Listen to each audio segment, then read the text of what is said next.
الحمدللہ رب العالمین والصلاة والسلام علی رسولہ النبی الکریم۔ تراویح ایک عبادت ہے، لوگ پڑھتے ہیں اور تراویح پڑھانے والا اللہ کی رضا کے لیے پڑھاتا ہے۔ اب رہا مسئلہ کہ تراویح پڑھانے والا اجرت لے سکتا ہے یا نہیں، اور کیا تراویح پڑھانے والے کو اجرت دے سکتے ہیں یا نہیں۔ دیکھیں، جو امام صاحب تراویح پڑھاتا ہے وہ پورا دن قرآن پاک کو یاد کرتا ہے، پھر قرآن پاک پڑھنے کی وجہ سے وہ پورا دن کوئی اور کام نہیں کر سکتا۔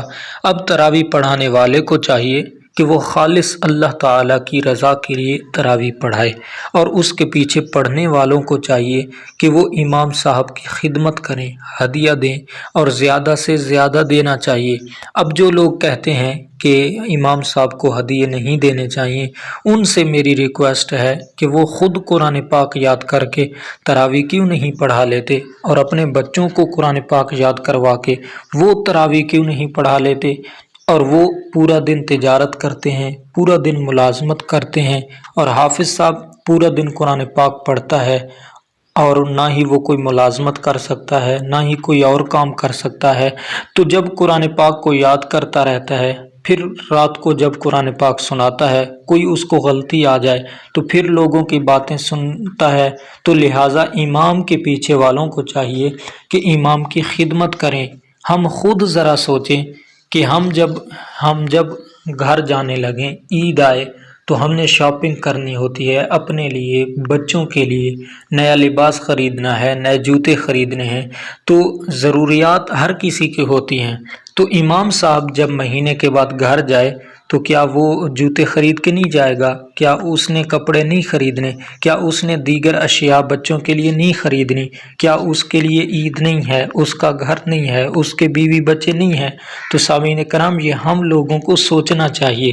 اور کیا جب امام صاحب گھر جائے تو بیٹا کہے کہ میرے لیے سوٹ نہیں لے کے آئے، تو امام صاحب، حافظ صاحب کہہ دے کہ آپ کے لیے سورہ بقرہ کا ثواب ہے۔ بیٹی کہے کہ میرے لیے نئے جوتے نہیں لائے، امام صاحب کیا کہے گا کہ سورہ ملک کا ثواب آپ کے لیے ہے، سورہ یاسین کا ثواب آپ کے لیے ہے۔ تو سامعین کرام، ایسا نہیں کرنا چاہیے، بلکہ امام صاحب کی ضرورت کو پوری کرنا چاہیے، اور امام صاحب کی جتنی زیادہ ہو سکے خدمت کرنی چاہیے۔ اب دلائل دیے جاتے ہیں کہ وہ حضور صلی اللہ علیہ وسلم نے اور باقی انبیاء کرام علیہم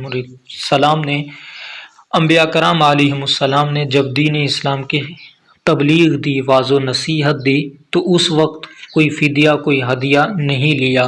تو سامعین کرام، آپ ذرا غور کریں، تاریخ اسلام کا مطالعہ کریں۔ جب آپ تاریخ اسلام کا مطالعہ کریں گے تو جہاں بھی حضور صلی اللہ علیہ وسلم نے یا باقی انبیاء کرام علیہم السلام نے تبلیغ دی، وہ لوگ کافر تھے، مسلمان نہیں تھے۔ جہاں مسلمان ہوں، میں آپ کو آسان لفظوں میں بات سمجھاتا ہوں۔ ایک ہے ابو بکر صدیق رضی اللہ تعالیٰ عنہ، اور ایک ہے ابو جہل۔ ابو بکر سے حضور صلی اللہ علیہ وسلم نے ضرورت کے ماتحت مال بھی لیا، اسلام پر خرچ کروایا، اور ابو جہل سے کچھ نہیں لیا۔ تو اس کی وجہ یہ ہے کہ اگر آپ اپنے آپ کو ابو بکر سمجھتے ہیں، ابو بکر والا عقیدہ رکھتے ہیں، تو پھر امام صاحب کی ضرورت کو پورا کیا کریں، اور اگر ابو جہل بنتے ہیں، ابو جہل والا عقیدہ رکھتے ہیں، تو پھر امام صاحب کو آپ کچھ بھی نہ دیں، نہ ہدیہ دیں، نہ تحفہ دیں، امام صاحب کی خدمت نہ کریں۔ تو سامعین کرام، لہٰذا امام صاحب کی خدمت کرنی چاہیے، اور جتنی زیادہ سے زیادہ ہو سکے امام صاحب کی خدمت کریں۔ اب میں دعا کروں گا کہ اے اللہ، ہمیں دین کی خدمت کرنے کی توفیق عطا فرما، اور صرف دین کی نہیں بلکہ جو لوگ دین کی خدمت کر رہے ہیں ان کی خدمت کرنے کی توفیق عطا فرما۔